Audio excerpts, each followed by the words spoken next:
अब तय हो गया कि इबादत के लायक कौन है? अल्लाह। इलाह का माना क्या है? माबूद। माबूद कौन होता है जिसकी क्या की जाए? इबादत।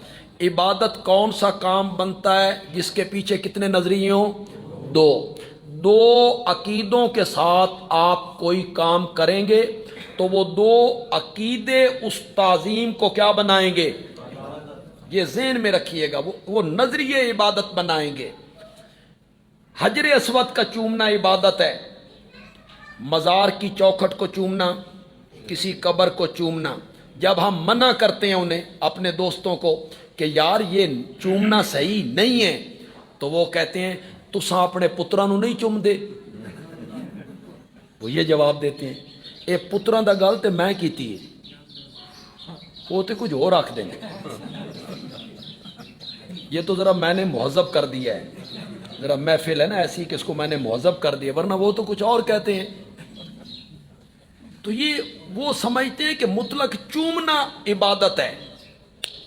नहीं मेरे भाई, सिर्फ चूमना इबादत नहीं है, वरना बेटे को चूमना भी शिरक हो जाता।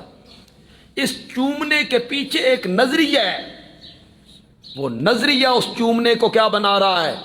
इबादत। जब हजर अस्वद पे आपने लब रखे तो आपके ज़हन में ये नजरिया है कि अल्लाह मुझे देख रहा है और मैं अल्लाह को नहीं देख रहा। चूमूंगा तो खुश होगा, खुश होगा तो नफा पहुंचाएगा, तो ये चूमना इबादत बन गया। जब आप बेटे को चूम रहे हैं तो ये नजरिया मौजूद नहीं है, और जब किसी मज़ार की चौखट को चूम रहे हैं तो नजरिया ये है कि कब्र वाला मुझे देख रहा है, मैं उसको नहीं देख रहा। चूमूंगा तो वो खुश होगा। मेरे भाई, इसी नजरिए ने चूमने को क्या बनाया है? यही तो हम समझाना चाहते हैं, इबादत बनाया है।